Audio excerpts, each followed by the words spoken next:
Hey everyone, and welcome back to the Book Summary Podcast. You know we love a good deep dive, and today we're tackling Succeed for Yourself. By Richard Denny. That's right. This book, it's everywhere right now, and for good reason. It really gets you thinking. It does. Because it's not just about, the usual success stuff, money, career. It's about all areas of life, success on your terms. Hit that like button if that resonates with you. Definitely. Denny challenges those typical ideas of what success is supposed to look like. Exactly. We see all those images, right? Big house, fancy car. Yeah. That's supposed to be it. But this book kind of throws that out. It asks, what does success really mean to you? Right. Like what matters most.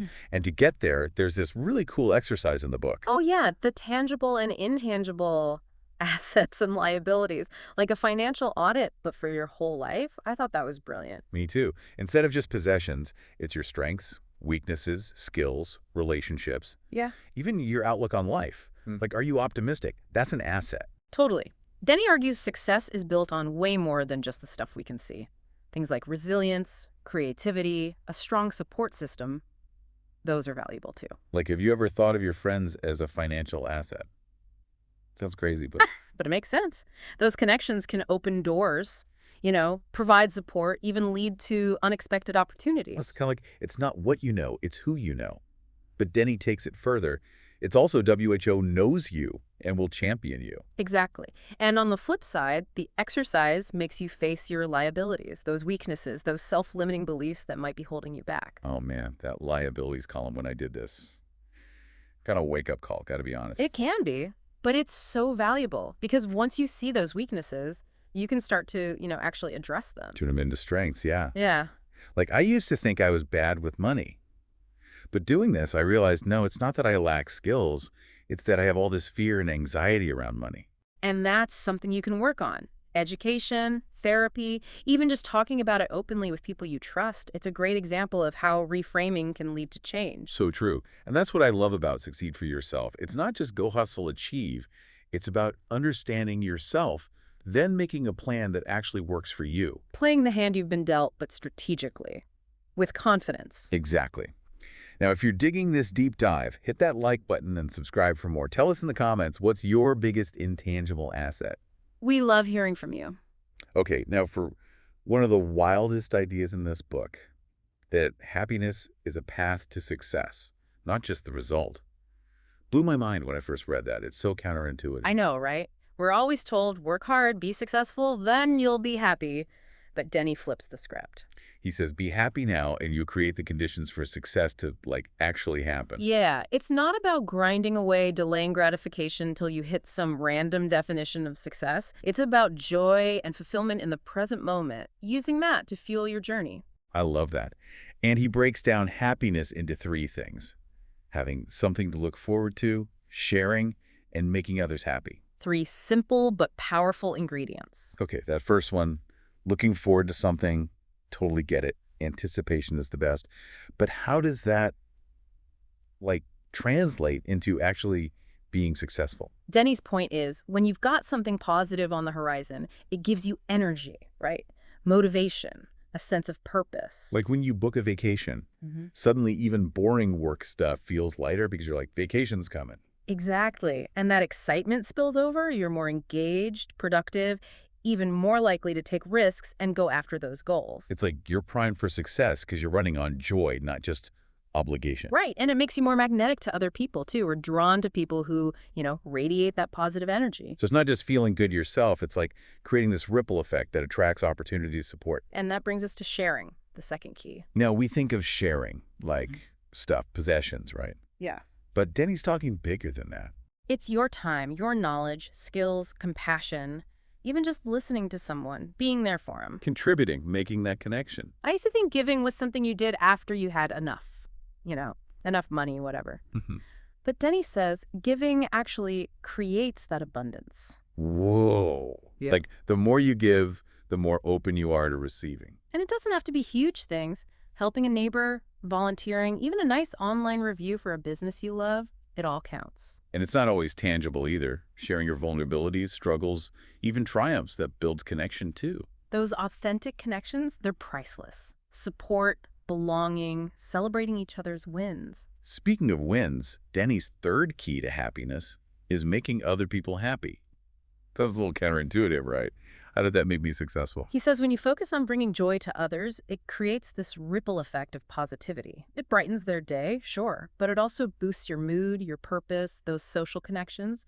Okay, so personally, yeah, doing something nice feels good, but how does that translate to success, like in my career, for example? Think about it when you're known as the person who's helpful, supportive, brings positive energy. People are drawn to that. Like building social capital. People invest in you because you invested in their happiness. Precisely. And those relationships matter in any field. People open doors for you, offer opportunities, champion your cause Yeah. because they genuinely like you. So it's win-win. Everyone benefits from that generosity. What I love about Denny's approach is it's not cutthroat. It's about creating this environment where everyone can thrive together. Collaboration, not just competition. And speaking of things we need to thrive, Denny really emphasizes mastering our time and energy. Makes sense. Those are most valuable resources. Absolutely. Though confession time management is my constant struggle. Always feel like there's not enough hours in the day. Do you ever feel that way? Oh, all the time. We're all bombarded with demands these days. But Denny's got this really simple to-do list method. It claims it can revolutionize your productivity. Okay, got to hear this because I've tried every trick in the book and nothing seems to stick. What's the secret to this magical to-do list? 2 tweaks, actually. First, instead of writing it at the start of the day, write it at the end. At the end. But I'm usually scrambling just to get out the door in the morning. I know, right? Yeah. Seems counterintuitive, but he says it helps you prioritize better, reflecting on what really needs to happen tomorrow, and it stops you from feeling overwhelmed first thing in the morning. That always is smart. Yeah. I'm always adding to my list all day long. By the end, it's like a monster scroll of doom. Exactly. And tweak number 2 is tackle the worst thing on your list first thing in the morning. Oof, that sounds painful. I'm a master procrastinator, worse for last every time. I get it. But Denny says that do-it-now mentality is freeing. Once that dreaded task is done, the rest of the day feels easy. Okay, I'm willing to try. I've definitely wasted hours procrastinating, then stressing about it later. What's the worst that could happen? Exactly. And speaking of procrastination, Denny has this whole chapter on self-management, introduces these characters, Mr. Success and Mr. Failure. Okay, sounds kind of cheesy, like little angel and devil on your shoulder. But I'm guessing there's more to it than that. Way more. It's not about cute names, it's that internal dialogue we all have, that chatter that either pushes us forward or keeps us stuck. So it's about recognizing those voices and choosing to listen to, like Mr. Success, more often. Yep. And he gives you strategies for that. Positive self-talk, breaking bad routines, changing those limiting beliefs into something empowering. So not just willpower, but like actually changing the way we talk to ourselves. Right. He uses quitting smoking as an example. It's not just physical, it's seeing yourself as a non-smoker. Your identity shifts. Powerful. Not just denying yourself, it's aligning your actions with who you want to be. And one key to that is breaking those routines. He says lots of our bad habits are triggered by cues, situations. So if you figure out those triggers, you can disrupt that autopilot response. Yep. Like if you always smoke after a meal, try gum or a walk instead. Or if you're trying to be productive but keep checking social media, turn off notifications or even delete the apps for a while. Exactly. Control your environment to support the behaviors you want. That's huge. I think we underestimate how much our environment shapes our choices. It's true. We're bombarded with stuff all the time. Easy to fall back into old habits. Yeah. But a supportive environment, that makes staying on track so much easier. And that connects to Denny's focus on physical self-care, right? When you feel good, it's easier to make good choices. Absolutely. Exercise, healthy food, enough sleep. He says when you take care of your body, your mind's sharper, your willpower is stronger. Like healthy mind and a healthy body. Basic, but we forget it so easily. We focus on achievements, stuff, but neglect the foundation, our well-being. And that affects everything. Career, relationships, even just enjoying life. Yeah. It's hard to do any of it when you're running on empty. Exactly. So it's not just time management. Denny emphasizes managing your energy too. Now that's something I can get behind. Because sometimes, even if you have the time, the energy's just not there. Right.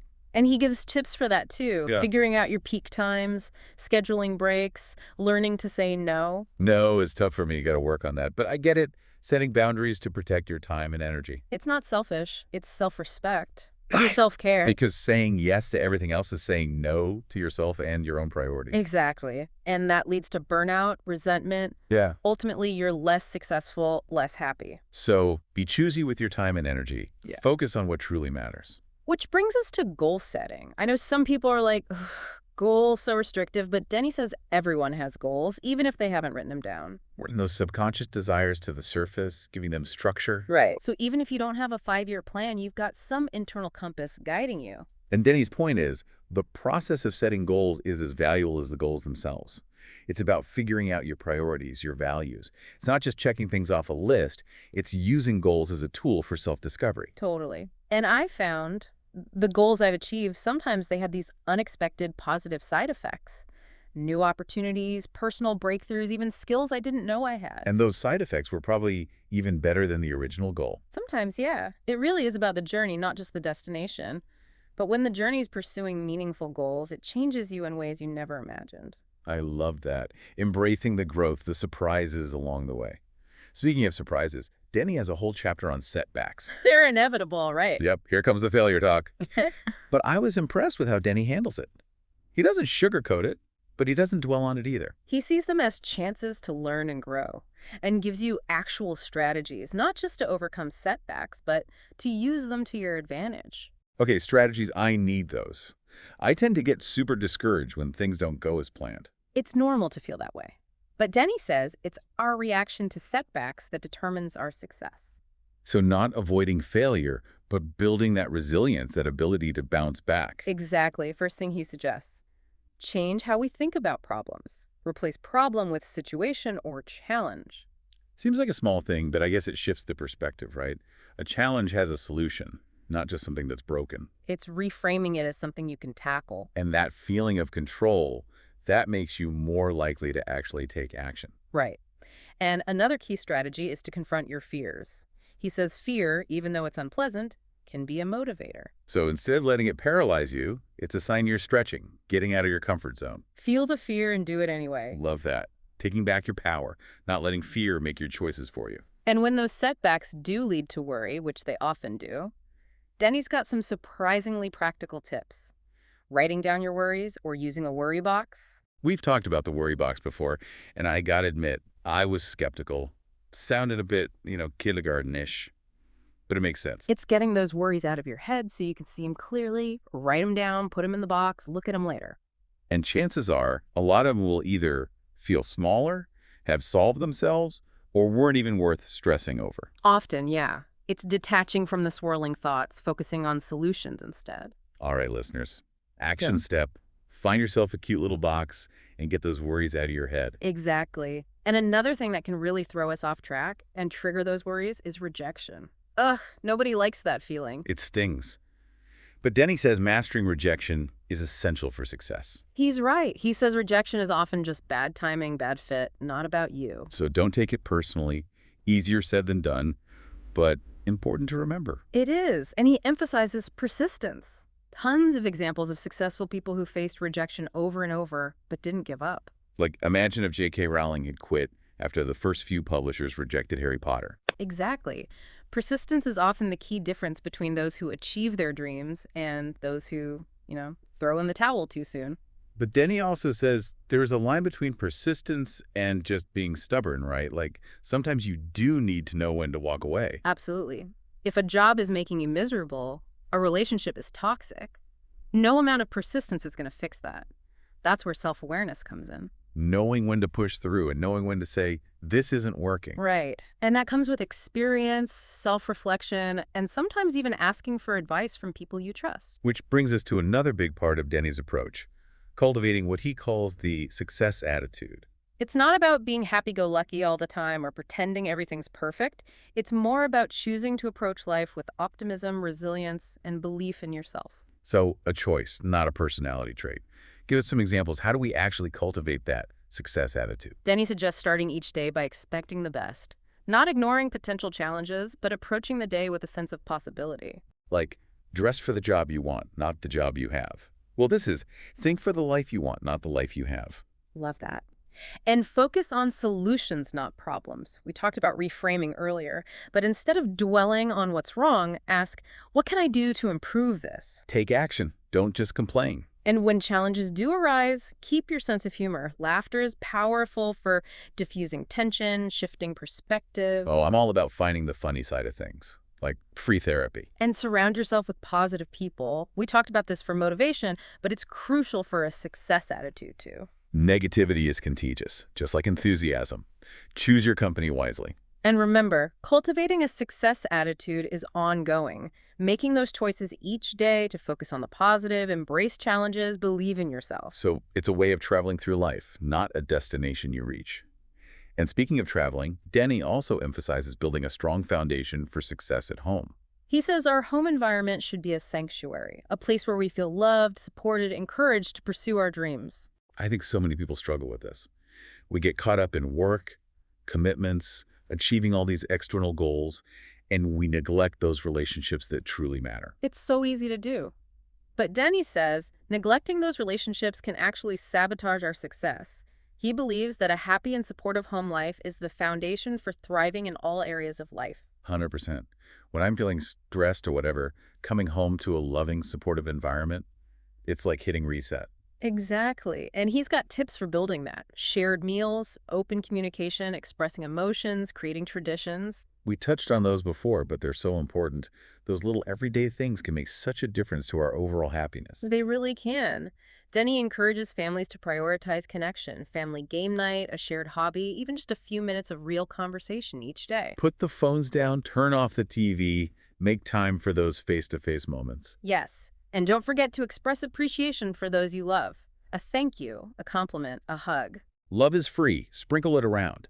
Now, one thing many people associate with success, and that Denny tackles head-on, is financial success.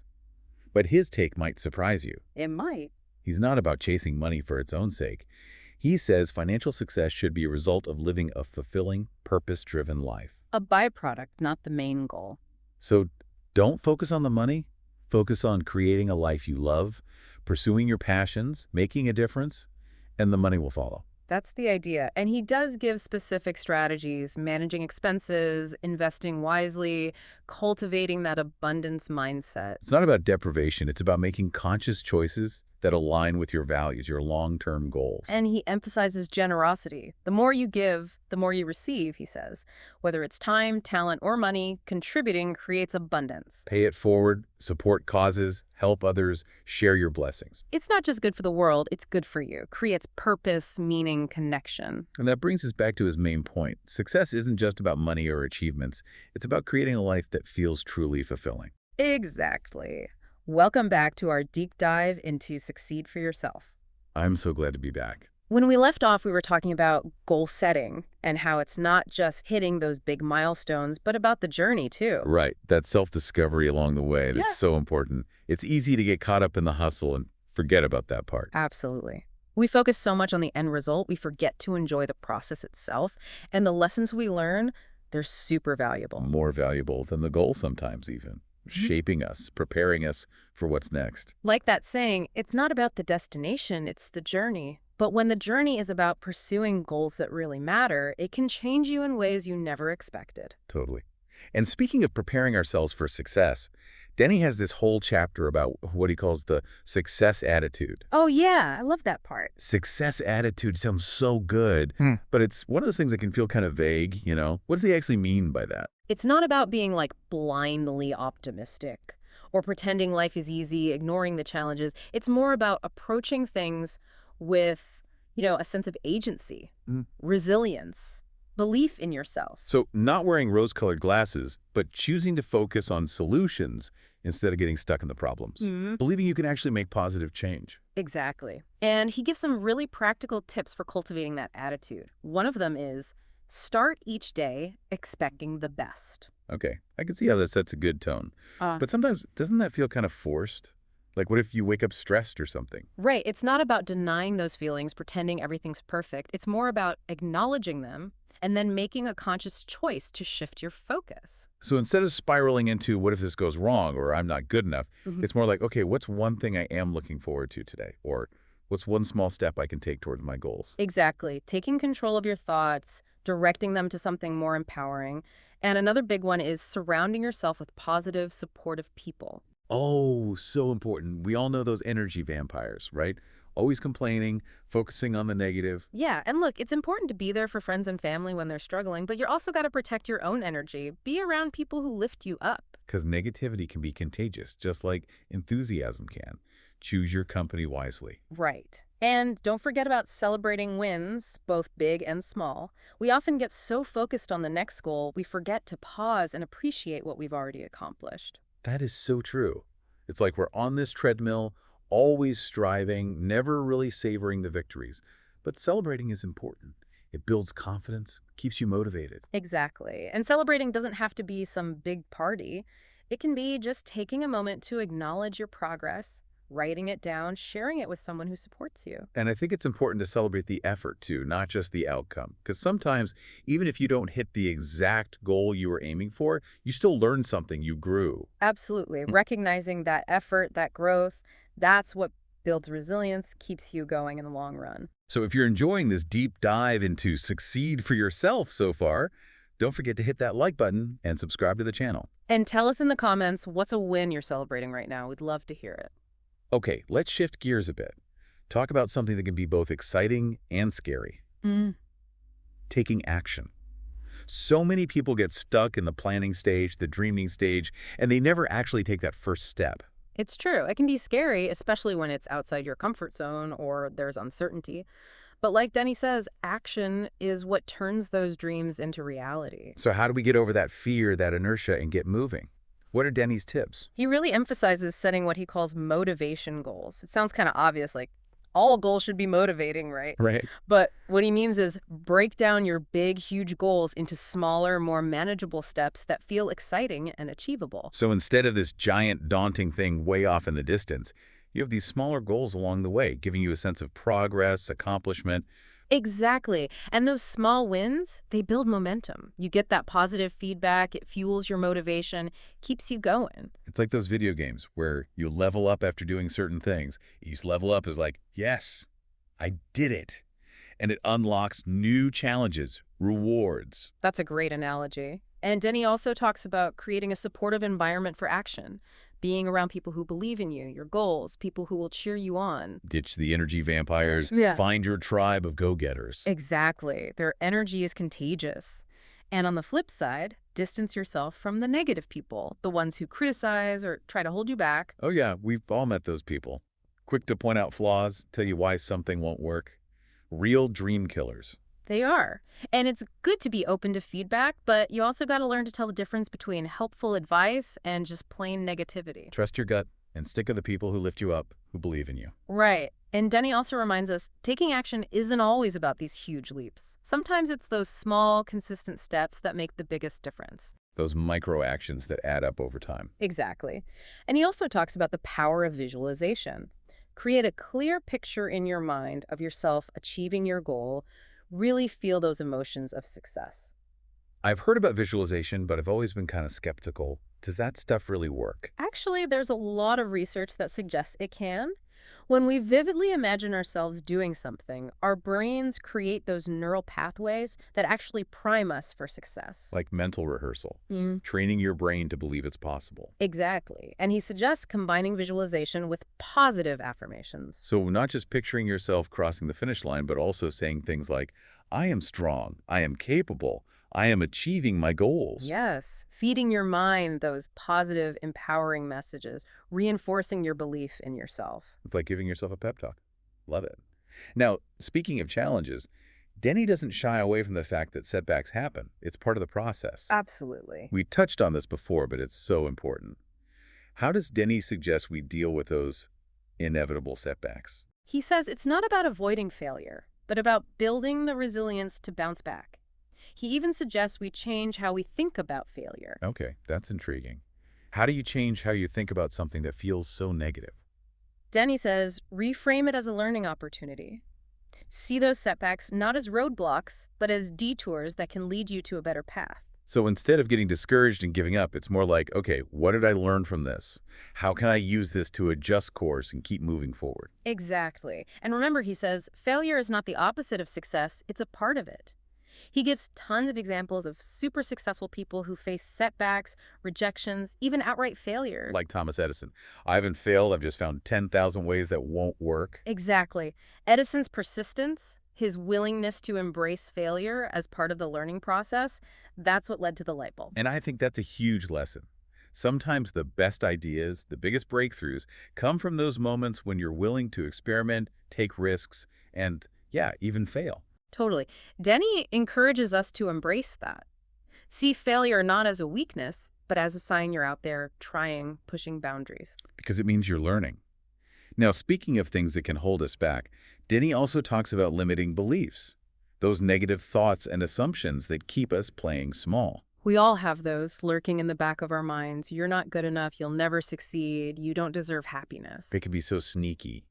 And they often come from past experiences, things people have said, messages we've absorbed from society. Right. So how do we challenge them, break free from those beliefs? Yeah, how do we do that? First, just become aware of them. Once you see those negative thoughts, you can start to question them, challenge their power over you. Like shining a light on them, exposing them for what they are. Just thoughts, not facts. Exactly. And then reframe them. Replace those limiting beliefs with positive, empowering thoughts that support your goals, your vision for yourself. So instead of, I'm not good enough, it becomes, I am capable and worthy. Instead of, I'll never succeed, it's, I am persistent and I will achieve my goals. Yes. Choosing to focus on the thoughts that empower you, not the ones that limit you. And that connects to what we were talking about before, positive self-talk. The way we talk to ourselves really does shape everything. It really does. So pay attention to that inner critic. Challenge those negative thoughts. Replace them with positive affirmations, encouragement, words that support your growth, your journey. Absolutely. And look for inspiration from others too. Read about successful people, listen to podcasts, be around people who are living their best lives. Because seeing those positive examples, it reminds you that anything is possible, that success isn't reserved for some special few. Anyone can achieve it. Exactly. And one thing that Denny really emphasizes is success isn't one size fits all. Right. That's what we loved about Succeed for Yourself from the beginning. It challenges those conventional ideas of what success should look like. It's about defining it for yourself. Exactly. And it's a journey, not a destination. And that journey is going to look different for everyone. So it's not about comparing yourself to others or trying to fit into some mold. It's about creating a life that feels authentic to you, fulfilling, aligned with your own values and dreams. That's what matters. So as we head to the final part of our deep dive, I want to encourage everyone listening to take a minute and reflect on what success really means to you. What are those core values, those things that drive you? What does a truly fulfilling life look like? Such important questions. Taking the time to really answer them, honestly, that can give you so much clarity and direction, a renewed sense of purpose. Totally agree. And in the next part, we're going to explore Denny's strategies for mastering communication, building strong relationships, and creating a life that feels truly meaningful and impactful. So many powerful tools and strategies. Can't wait to dive into that. Stay tuned for part 3, where we'll continue our exploration of Succeed for Yourself and how to turn those dreams into reality. Welcome back. In the last 2 parts of this deep dive, we've really gotten into the heart of Succeed for Yourself, haven't we? We have. Defining success, building that success attitude, even turning setbacks around. Making them work for you. Exactly. But now it's time for the rubber to meet the road, action time. Right, because it's one thing to have the right mindset, the goals, but without action, nothing happens. And Denny doesn't just pump you up, he gives you a plan. And one thing that stood out to me was how much emphasis he puts on self-motivation. It's not like you're born with it or you're not. He makes it practical. Totally. It's a skill you can build, he says. Not waiting for inspiration to strike, but having systems in place, strategies that keep you moving even when you don't feel like it. And man, do I struggle with that sometimes. I can get all fired up about a new goal, then that fades, and back to my old habits. It happens. But Denny's got this interesting take on motivation. He says one of the biggest mistakes is setting the wrong kinds of goals. Now, that's interesting. I thought I was pretty good at setting SMART goals. You know, specific, measurable, all that. Yeah, those are important. But Denny focuses on what he calls motivation goals. Sounds a little redundant. All goals should be motivating. You'd think so. But what he means is break down those big, overwhelming goals into smaller chunks, milestones that feel exciting, achievable. Okay, I'm seeing the difference. It's not that vague. Someday it's more immediate. You get that feeling of accomplishment along the way. Exactly. And those little wins keep you motivated, they build momentum, it's a positive feedback loop. It's like a journey of 1,000 miles begins with a single step. But it's about taking those steps consistently, celebrating along the way. Love that. And another thing, surround yourself with motivated people. Like they say, you're the average of the 5 people you spend the most time with. If everyone around you is negative, dragging you down. It's going to be that much harder to stay enthusiastic, keep that drive. Ditch those energy vampires. Find your tribe of people who are going somewhere. Right. And don't forget those positive affirmations we talked about. Keep telling yourself, I can, even if you don't fully believe it yet. Like training your brain to see the possibilities. Exactly. And remember, success isn't this straight line. It's messy. Denny has a whole chapter on setbacks, and he flips the script on how we view them. Yeah, I was bracing myself for the failure chapter, but it was so positive. It was. Denny says setbacks, they're going to happen. It's how you respond that matters. He even suggests we change how we think about problems altogether. Okay, that's got to be good. I am the queen of dwelling on problems. Tell me more about this reframing. He says try replacing problem with situation or challenge. Might seem small, but it changes the feeling, right? Yeah, a challenge feels like something you can tackle, not just this broken thing you're stuck with. And remember those motivation goals. Breaking down a big challenge into smaller steps helps too. That's a good point. Sometimes we get so overwhelmed by the whole picture, we forget about the small, doable actions we can take right now. Right. And that leads to action. Denny talks about being decisive. Successful people don't get bogged down in analysis paralysis or procrastination. They make a choice and move. That's tough, though, especially if you're someone who likes to consider every angle, every possibility. I get that. But Denny says there's a limit to how much analysis is helpful. At some point, you just got to decide and go. Even setting deadlines for yourself, that can create urgency. Self-imposed pressure. And be willing to change course along the way. If something's not working, don't be afraid to try something different, a new strategy. Even ditch the goal altogether if it's not right anymore. That's important. We get so attached to our goals, even when they're not serving us anymore. We do. So focused on that one outcome, we miss the bigger picture. But Denny says success isn't about sticking to the plan no matter what. It's about being flexible, adapting as you go. So, not giving up, but being smart about it. Right. And that brings us to balance. Denny really stresses this throughout the book, having a healthy balance in your life. True success isn't just about those external goals. It's about creating a life that feels good to live, that you can sustain. It's not worth it if you sacrifice your health, your relationships, the things you're passionate about. He's got great advice for finding that balance. Setting boundaries, making time for self-care, the things you enjoy, those people who support you. It's remembering that success is a journey, not the destination. Yeah. And you want to enjoy the ride, right? Absolutely. So as we wrap up our deep dive into Succeed for Yourself, I think what Denny's really saying is you have the power to create a life you love. It's not a cookie-cutter formula. It's about taking these principles, these strategies, and making them your own. Figure out what works for you. Exactly. So, what resonated with you? What are you going to try? Let us know in the comments. And don't forget to hit that like button, subscribe for more deep dives, and share this with anyone who's ready to unlock their potential. Thanks for joining us on this journey. We can't wait to see what you create. See you next time.